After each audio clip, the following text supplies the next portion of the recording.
Good morning. We got another cool video coming to you from our Brisky home here in Denver, Colorado. In previous videos, we tell you why you need to move the alternator and the battery. The battery box that we're using is one that we helped develop from the Vtec Academy. I think it's really cool. It's a bolt-on device. I think you should like it too.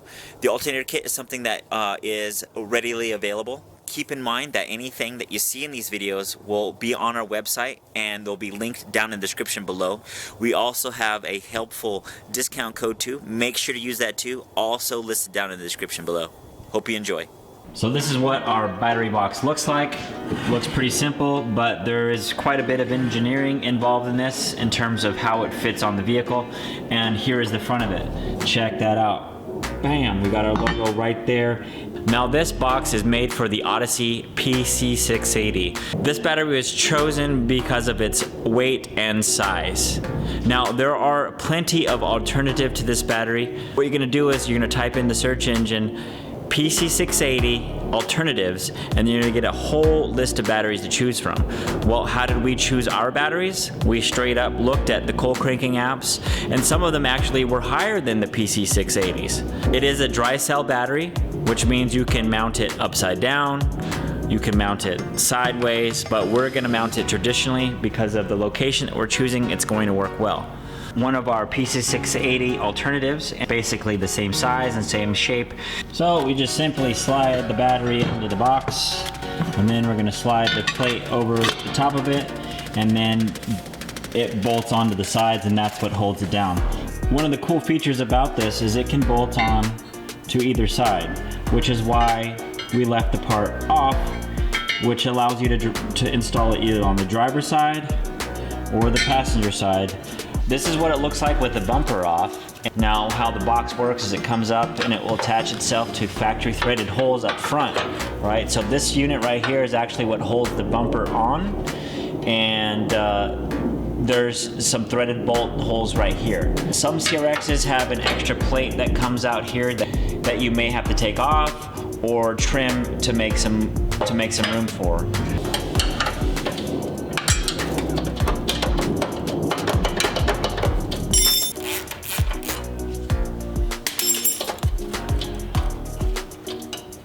Now I did try to put a bolt through there and it wants to work in there, but I think what I'm going to do is I'm going to chase that with a thread chaser.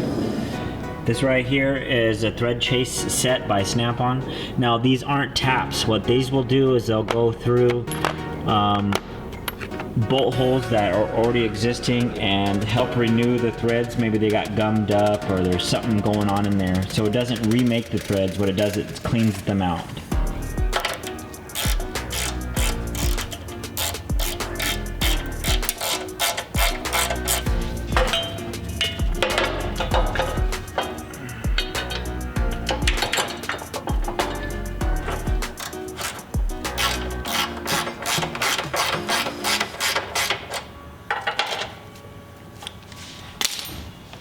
Some of you might be saying, hey, there's plenty of other Odyssey battery boxes out there, which there are, and we're fully aware of that. Except, from my knowledge, there hasn't been anything quite like how we've designed this one specifically to the Honda chassis. Especially in the EF, when we're mounting a battery right here on the frame rail, there is this hump here, and that's due to a suspension component that prevents the battery from laying flush onto the frame rail inside the wheel well. Here's another look at what that hump looks like, and that's what prevents it from laying flush. Now we bolted our box on so that we know where we're going to add our riv nuts.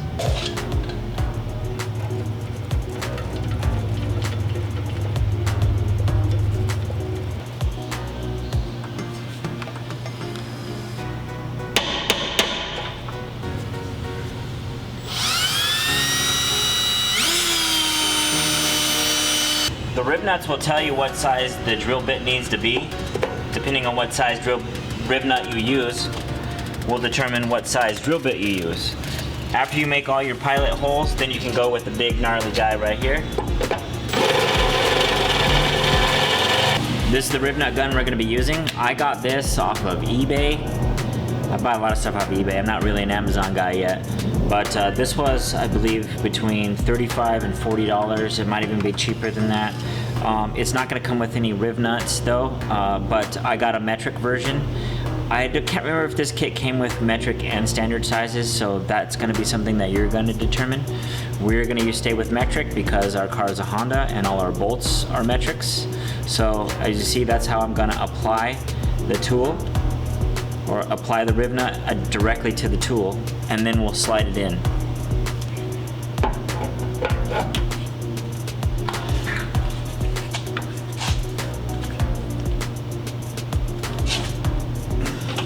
And that's it.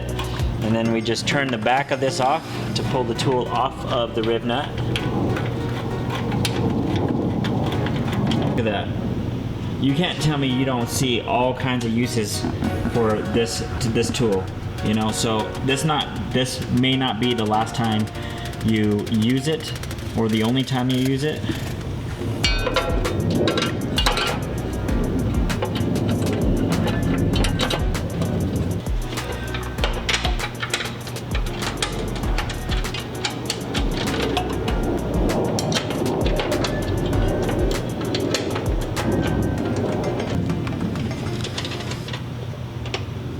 The box is now in place, but there is something I needed to point out to you.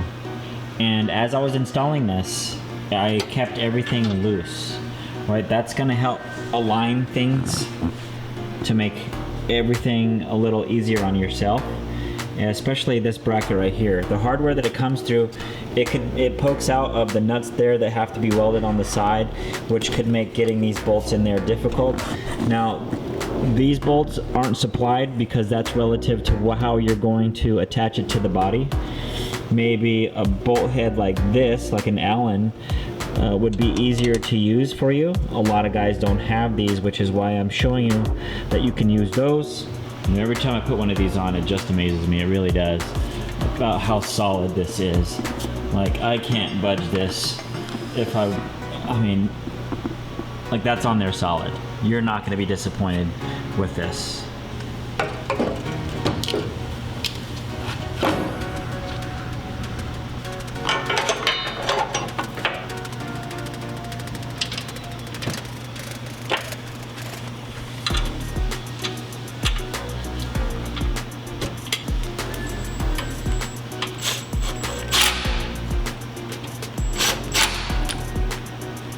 I dig it. I like it. I like the look.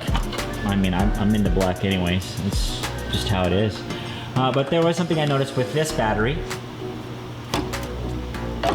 Looks like we do have a little bit of clearance.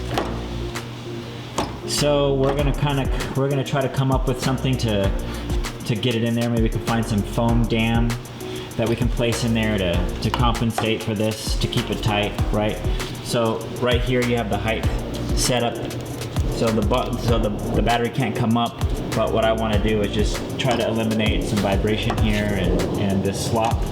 To finish up the battery install, that would include battery cables and a ground strap, right? So on the K series, the battery is integrated into the charge harness, which means we're going to be making a wiring harness for our alternator, our starter, and grounding.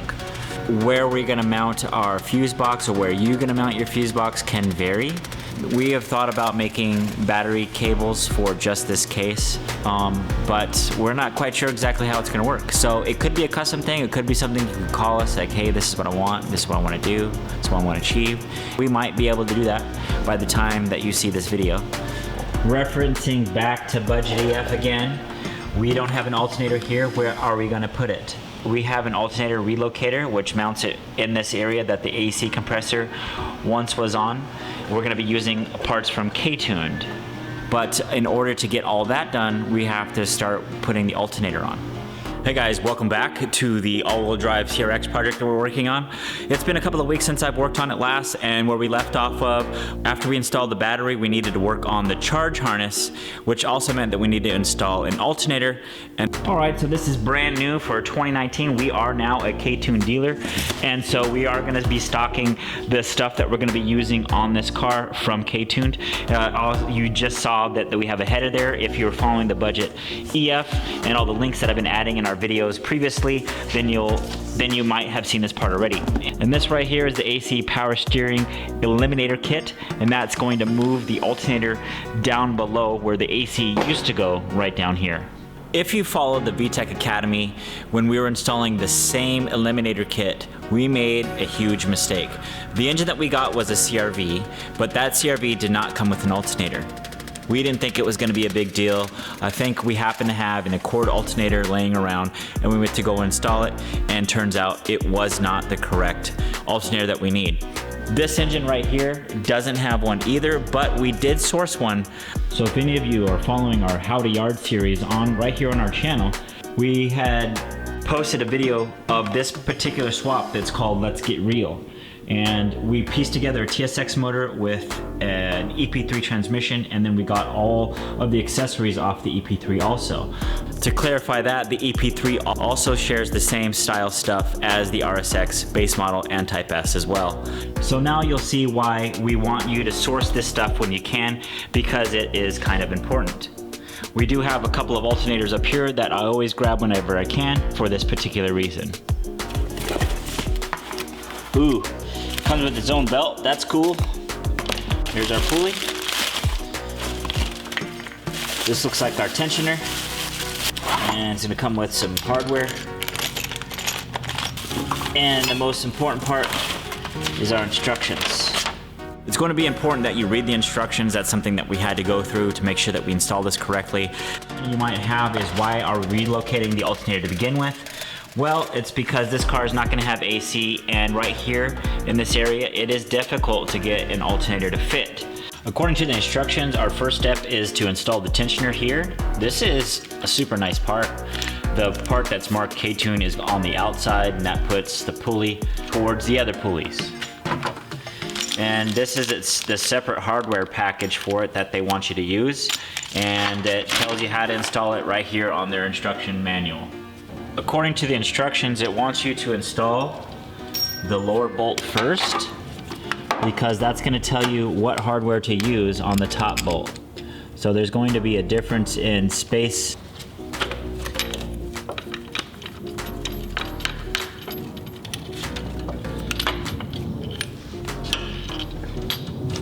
That's left after this thing is tightened flush to the lower water pump housing here. I got this stubby Allen key set from Snap-on. Look at that. Isn't that cool, man? It really gets into places that you need the space, but also when you want to ratchet, and then when you need to use an Allen, it's a really nice part.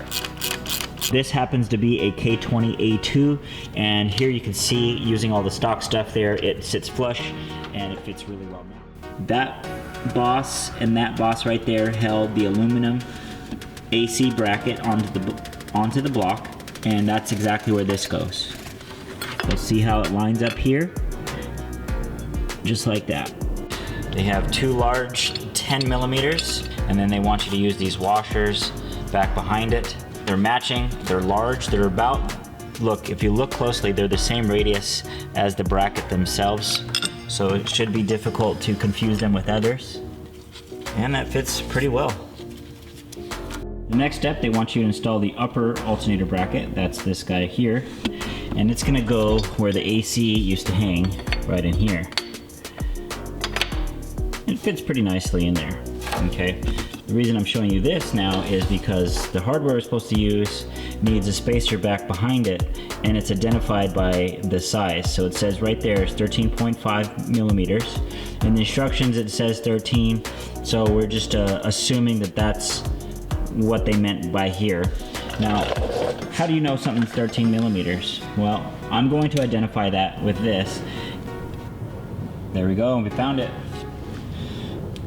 Okay, so out of all the washers, there's some that are grooved. These two right here have 3 grooves in it.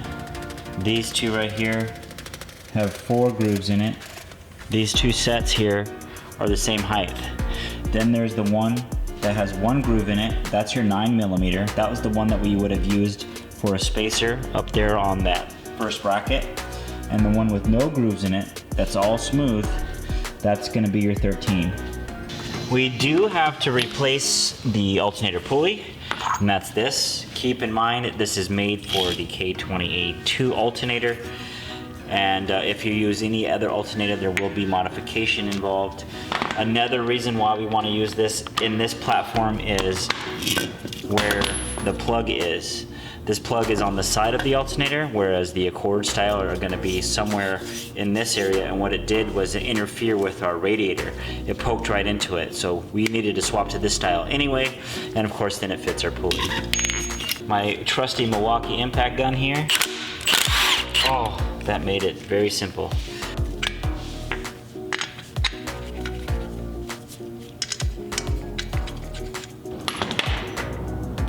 So to get the hex bolt in there, it looks like we're gonna have to pull it out first, but then it also looks like we're gonna have to put the alternator onto the bracket first.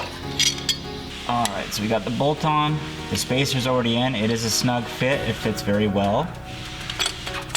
I need to get the lip down inside the groove there. It is a little difficult to do on your own here. You have to hold the weight of the alternator by yourself while trying to screw this in with the other. But I think that's a good start. That's a good enough start for me to get onto the other one. I'm using one of the shorter bolts here. And I'm just gonna start these because we have to space the bottom of the alternator also. KTuned themselves say that identifying what spacers you need, because out of those others I just showed you, you'll use one or the other depending on what alternator you use. So we're using a Type S alternator. I have the upper loose, but I'm pressing it up against that top spacer. And then I'm just gonna pick one of these to see which one seems to fit. All right, as of right now, it's seeming like the smaller one's going to fit. And the smaller one is identified as the 17.5 millimeter, which also means we're going to be using the shorter bolts that they provide for it too. You know, it's always cool when you put some parts on there and they're all super trick and aftermarket. You know, you're just really proud of all the stuff that you got going on there. But next is going to be our belt. And I don't think we have a pulley on there yet, so I still have to put the underdrive pulley on there because we pulled it off to take the engine out, so I'll get that installed and get our belt on. That went well. Went on just like a normal belt goes on. This right here is your actual tensioner right here. You'll bring the pulley up as much as you can, then you'll tighten this and that will tighten the tensioner. You're gonna tighten the bolt here and then we're on. Take a look, do your standard twists to see and make sure that it's as tight as it needs to be, and we're golden. So now we're going to be moving on to the charge harness, which means we're going to be attaching our power sources and our grounds to our battery and then over to our alternator. That concludes this video. Thank you for watching. Make sure to like and subscribe. Any of the parts that you've seen in this video, make sure to check out the links down below and look for that special discount code. Make sure to check out our sister channel at Vtec Academy, and like always, happy tuning.